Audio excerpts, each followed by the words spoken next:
Knocked our decoy off. It's turkey season, and turkey hunting's a great way to get outside and enjoy creation. And if you tag a tom, you and your family can have some great tasting, nutritious wild turkey meat. In fact, one tom will make several meals. Turkey season has been open in several states and will open in other states soon. You may wonder why there's so much variance of when turkey season opens state to state, but most states set the opening of turkey season to coincide with a certain portion of the turkey's breeding season. For example, here in Missouri, the turkey season traditionally opens during the third Monday in April. That was originally set by turkey biologists that wanted turkeys to be well into the breeding season before the hunting season opened. Man, I love turkey hunting, and we've been preparing for turkey season for several weeks. We've been moving some redneck blinds into areas where we know turkeys frequent. We've even been out trimming the vegetation in front of those blinds so it'll be nice and short in a perfect strut area. We've also spent some early mornings out on ridge tops listening for gobblers. There's a tom right there. All this information paired with images and videos from our Reconnex cameras give us a pretty good idea where turkeys were using here at the Proving Grounds, especially during the early morning. One area this MRI, most recent information, had determined turkeys were using was a food plot we call Tombstone. Based on those observations and what we'd learned, I decided to start opening morning at Tombstone Food Plot. Light was just breaking over the Ozark Mountains as Daniel and I skirted the edge of the plot. As we were moving to where we thought we'd set up, we heard several toms gobbling in the holler to the east.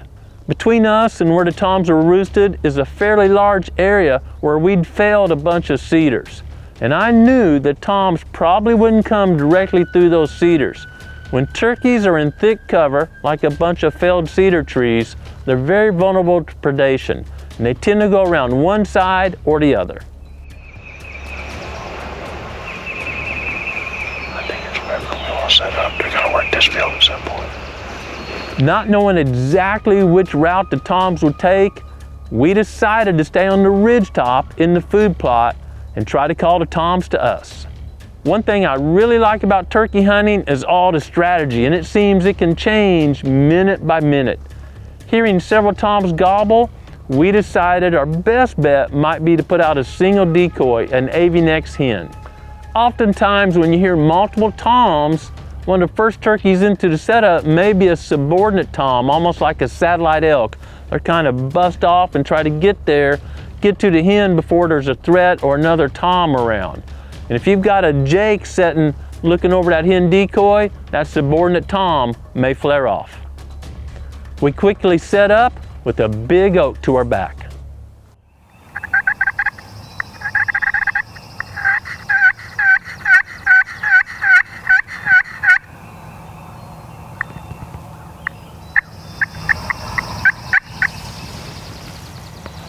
The toms answered, and I was pretty excited. However, once they hit the ground, it got quiet. Typically, when toms have been gobbling on the roost and they hit the ground and get quiet, that means they're with hens or they're on the move.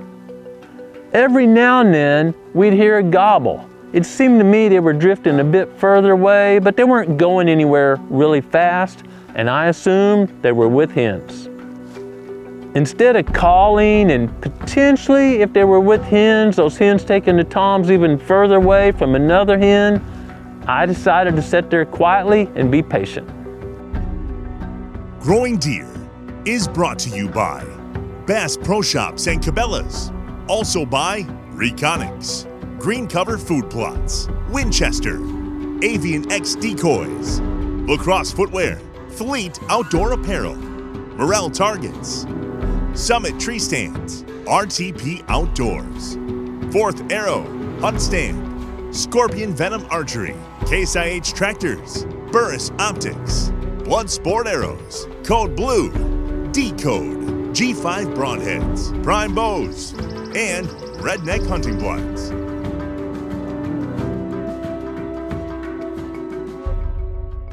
Suddenly, a tom appeared just to our left about 50 yards. He barely came out of the timber. I thought he might turn and come closer to our setup, but unfortunately, he turned and went back into the timber. Based on previous observations and my understanding of turkey biology, I assumed that was not the dominant tom in the area. It seemed he came out to the plot, scanned around to see if there was a hen he could get to fairly easily, didn't see it, and went back into the trees. I remained sitting there quietly. I didn't want to call then because I didn't know exactly where that tom went into the timber. And while I'm sitting there about 15 minutes later, I spotted a white head about 200 yards away at the end of the field. Is it looking our way?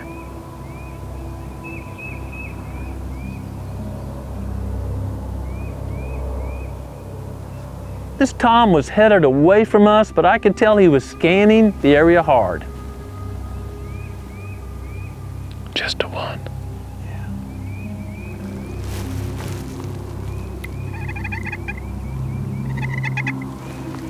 Tell me if he starts looking.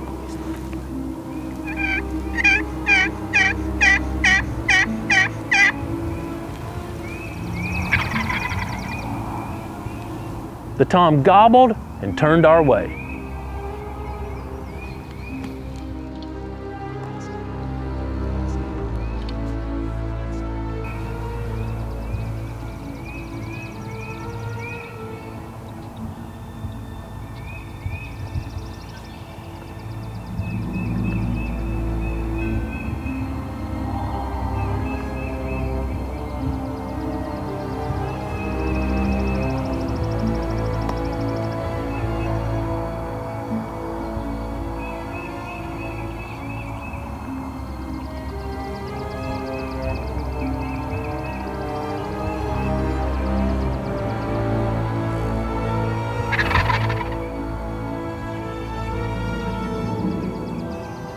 The tom was about 70 yards away when I caught some fast movement out of the corner of my eye.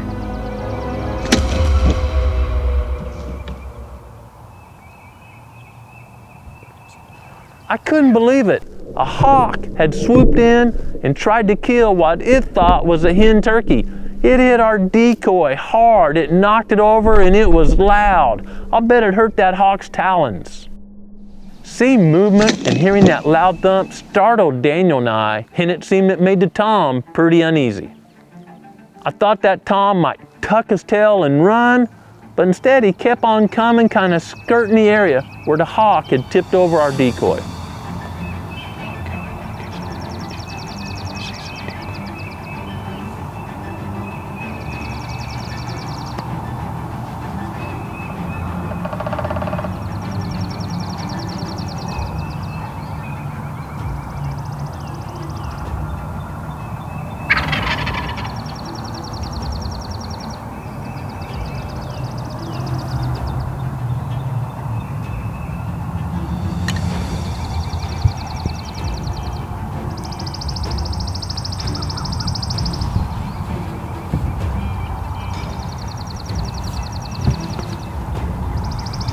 Amidst all the confusion, Daniel and I were trying to estimate how far the tom was.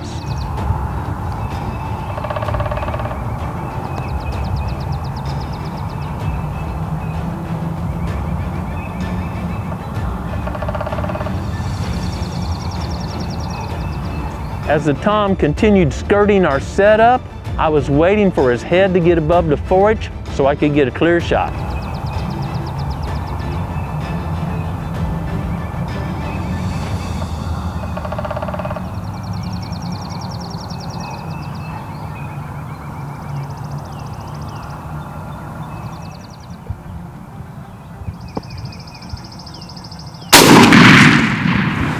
Dead. Oh, yeah. Man, Man, that thing's out there. Holy mackerel. I knew that Tom was out there, but I gotta admit, when I stood up and started walking toward him, I realized that Tom was a bit further than I had thought. 48 yards. Folks, I just gotta tell you, that's exactly why I've been shooting Winchesters, Longbeard XR for several years. I mean, it's $2 a shell and it thumps turkeys. I was using a 20 gauge with number 6 shot and thumped that thing at 48 yards. It was about 7:45 a.m., opening morning of Missouri's turkey season, and we had an Ozark Mountain Tom on the ground. I love that 20 gauge. Standard 9-10 inch beard. Rascal come in. So awesome morning, man. I think I heard 5 different turkeys. There was definitely 3 behind us. That's what we were working, coming out in this great blend here. There was one straight across, another, way on yonder out there, like you didn't want to walk to that one. And when that one started firing up, I thought, this is great, boy, right in the middle of the obvious strut area. I figured we'd have to wait till the dew's off. You can see all the water sparkling out here in this clover and all the blend stuff out here. I thought I saw something. This guy's just 200 yards up there, and the hill rose over just a little bit. And I saw the fan. In hindsight, I saw the fan, and then I finally saw that white head sticking up over the crop. Called just a little and put that head up, cut the distance, and here we are, opening morning Tom down in Missouri. I always enjoy looking over toms when I tag one, and it was obvious this Tom had several breast feathers missing. That's an indication he's been actively breeding hens, and probably for quite some time. He'd wore those breast feathers off. That's a really good indication of the portion of the breeding season we're currently in here in southern Missouri. Now, you may recall that during the early turkey season in Florida, I tagged a Tom and almost no breast feathers were missing. They opened their season much earlier during the turkey breeding season at that location. As I reflect on this hunt, I think there are several observations that might help other hunters be successful. Putting some time in before the season opens, looking for fresh sign, using trail cameras, or even getting out early in the morning listening for toms is a great way to find some areas where they're active. Once you've identified some areas that turkeys are active, it's also important to know the portion of the breeding season when you're bee hunting. I shared that during this hunt, I opted to use a single turkey hen decoy. And I did that because I knew there were several toms in the area. I didn't know if a dominant or subordinate bird would come in, and I knew that a jate decoy might be a bit much, a bit aggressive, and cause a subordinate tom to flare off. Based on this tom's behavior, he was likely a subordinate tom in the area, and I believe the setup we used was just right to tag a tom. I'd also like to point out that the food plot had a great stand of clover as well as several other forage species. Now, that blend of forage species was planted late last summer, and it attracted and fed deer through the fall, fed deer through the winter, and we saw several deer feeding in there the morning of that hunt. It also obviously was attracting and feeding turkeys. It's important to use a blend that does more than just one mission. And in this case, the food plot blend I had planted had fed critters for months and is also actively improving the soil's health.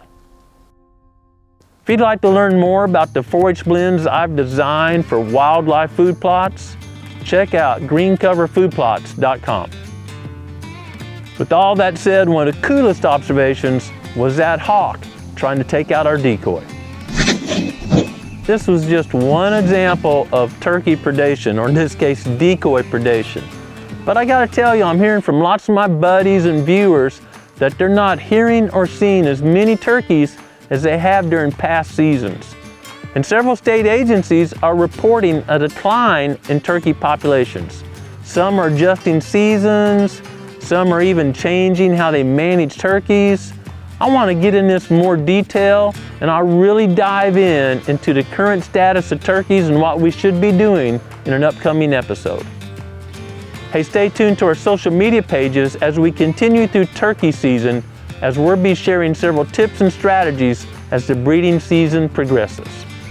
I gotta admit, chasing turkeys is one of my favorite ways to get outside and enjoy creation.